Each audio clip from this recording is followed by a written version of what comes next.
La sociedad, como el cuerpo humano, tiene órganos, necesidades y funciones interdependientes. Emily Durkheim. El funcionalismo es una teoría sociológica que intenta explicar los fenómenos sociales por la función que ejercen las instituciones en la sociedad. Emily Durkheim fue el principal representante de esta teoría y esta corriente surge a finales del siglo XX. Durkheim distinguía entre dos grandes hechos sociales, los materiales y los inmateriales. Los materiales son más claros porque son entidades reales y elementos del mundo exterior, mientras que los inmateriales no alcanzan la exteriorización y ejemplos de esta pueden ser las normas, los valores y la cultura. El estructural funcionalismo rechaza el estudio de los hechos parciales individuales sin conectarlos con un todo. Los hechos aislados deben conectarse a un conjunto más amplio para poder explicarlo. En ese sentido, el estructural funcionalismo conecta con el marxismo y otras teorías sociales que analizan las estructuras o los sistemas para explicar los hechos concretos y en apariencia los aislados.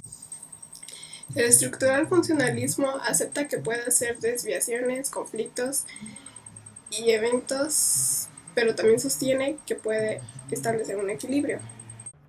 Herbert Spencer, sociólogo inglés, popularizó una analogía que presenta a los sectores de la sociedad como órganos que trabajan para el buen funcionamiento del cuerpo, siendo este último un todo. Aunque todos los órganos tienen distintas funciones, estos deben trabajar juntos para que exista un equilibrio. Y lo mismo pasa en la sociedad. Somos individuos con distintas labores y dependemos los unos de los otros para que haya un orden. Y este balance existe solamente cuando las labores de cada individuo se llevan a cabo de forma correcta. La visión de la sociedad como un todo pretendía evitar la subjetividad, dado que cada persona es distinta y el estudio de una sociedad formada por partes siempre distintas hacía muy difícil el desarrollo positivista. En cambio, si se imaginaba la sociedad como una máquina, dábamos forma a la idea de que aunque las partes de estas son diferentes entre sí, cumplen una función asignada y debida, y estas funciones las llamaría hechos sociales.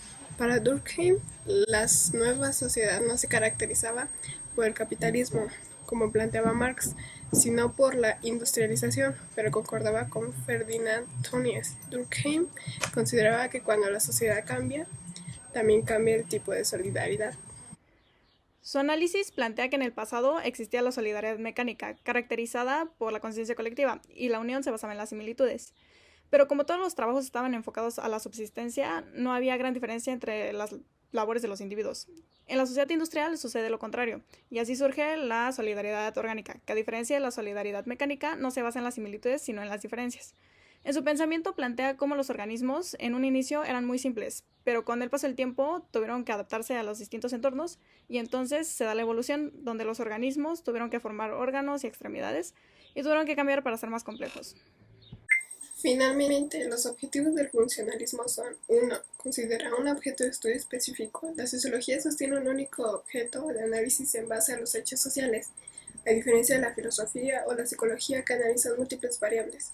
2. Aplicar un método científico. La sociología persigue el pensamiento objetivo en base a la investigación empírica y pruebas de razonamiento, a fin de evitar prejuicios o puntos de vista subjetivos. La corriente del funcionalismo persigue estos dos objetivos fundamentales que están plasmados en el libro de Durkheim, Las reglas del método sociológico, considerando parte de la ciencia social positivista.